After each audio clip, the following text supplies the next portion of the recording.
Hi again, everybody. Welcome to the Bricks and Bleachers podcast. All things Chicago Cubs in under 10 minutes. Cubs returned to the field last night. Second half of the season is underway. We'll recap last night and get you some first half highlights, share some thoughts on the trade deadline, and get you up to speed with news from around the league. Cubs are currently 42-48, third place in the National League Central, 7 games back. Cubs kicked off the second half last night with a thud, an 8-3 loss to the Boston Red Sox, a rare Friday night game at Wrigley Field.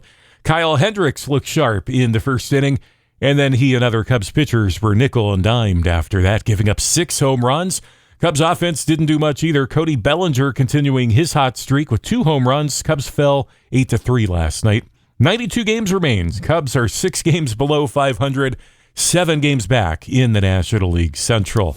Cincinnati Reds have turned it on in the past month. In fact, they are one of the hottest teams in baseball. A number of young guys on that squad, but the call-up of Elly De La Cruz has really been a game changer, helping propel the Reds past the Brewers atop the National League Central. Those two teams are playing each other this weekend. Milwaukee won last night, and now they are in a first-place tie. Back to the Cubs, they've been a tough team to gauge. Late April looked like they were going to finish far better than many predictions in the offseason. And then a pretty cold May and another more recent slump have kept the Cubs from getting back above 500. Cubs and Cardinals faced off in London in late June, and at that time it looked like the Cubs were back on track. Even ownership was saying publicly they anticipated the Cubs to be a buyer at the trade deadline. I'm unsure if that's still the case. Trade deadline is August 1st. Cubs' only real shot at October baseball is to win the division, and they're currently 7 games back. Even though I have been high on the Reds, I don't know if such an inexperienced team with poor ownership will be able to maintain the great pace of play that they have shown recently.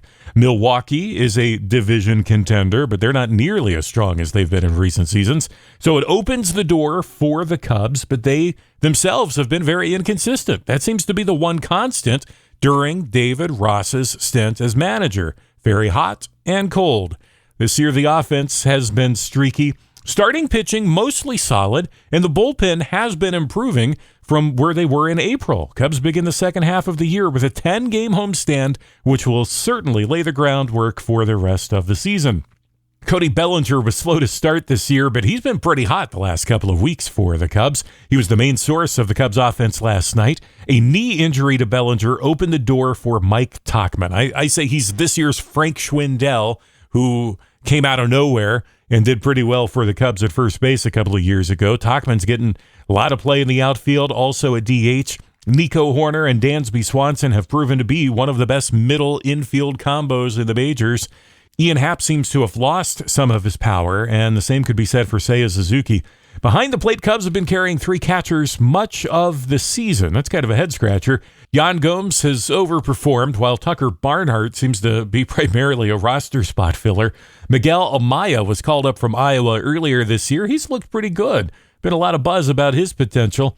Not surprising, Cubs are weak at the corners. First and third, both weaknesses there for the Cubs. That was expected as the season got underway. The platoon at first base has certainly proven to be a liability. Third base has not provided much production as well. Cubs starters have been pretty good. Stroman and Steele both named to the All-Star team. Steele the only Cub to play in Tuesday's All-Star game. Swanson and Stroman both opting to sit out and heal for the second half.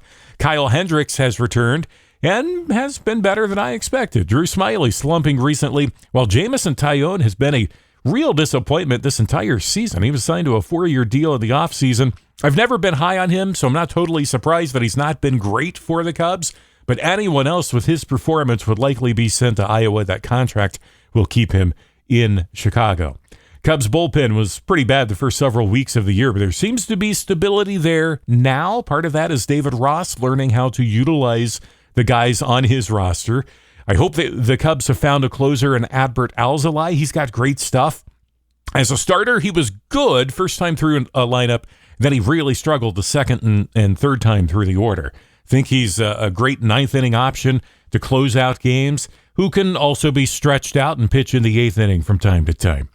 Marcus Stroman has an opt-out clause at the end of this season. Team not interested in negotiating with him, which I think is disappointing. So it makes Stroman a likely trade target, but I'm sure there will be plenty who will be interested in getting him for their run towards the offseason.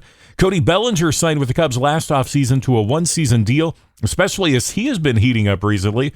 I'd expect Bellinger to get a lot of interest and be on the move in a couple of weeks. And this would allow the Cubs to give more time to Christopher Morel and or Mike Tauchman. Cubs have many outfielders moving through the minor league system as well. Morel is the team's home run leader despite not being called up until May.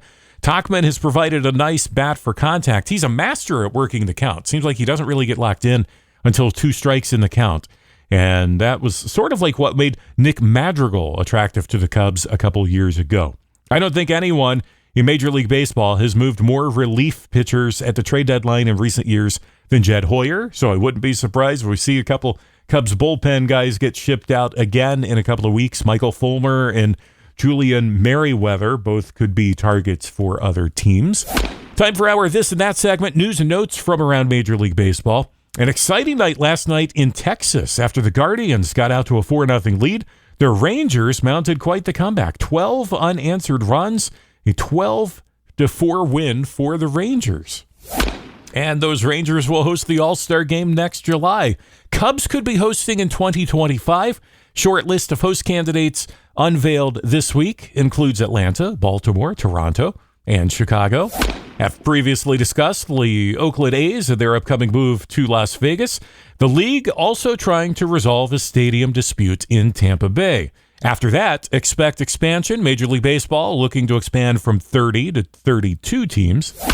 And 2 teams are currently on pace for more than 100 wins this year. The Atlanta Braves with the best record in baseball, 61-29. Tampa Bay Rays, best in the American League. Both teams on pace for more than 100 wins. And Baltimore's current track has them flirting with 100 wins as well. This weekend, it's the Cubs and Red Sox at Wrigley Field. Marcus Stroman returning to the mound for the Cubs this afternoon.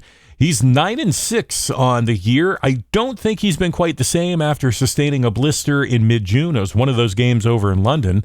Cubs have their work cut out for them today with Jamie Paxton on the mound for the Red Sox. He's 5-1 this year. That loss coming to the Angels in late May. It's a 2:20 start time this afternoon.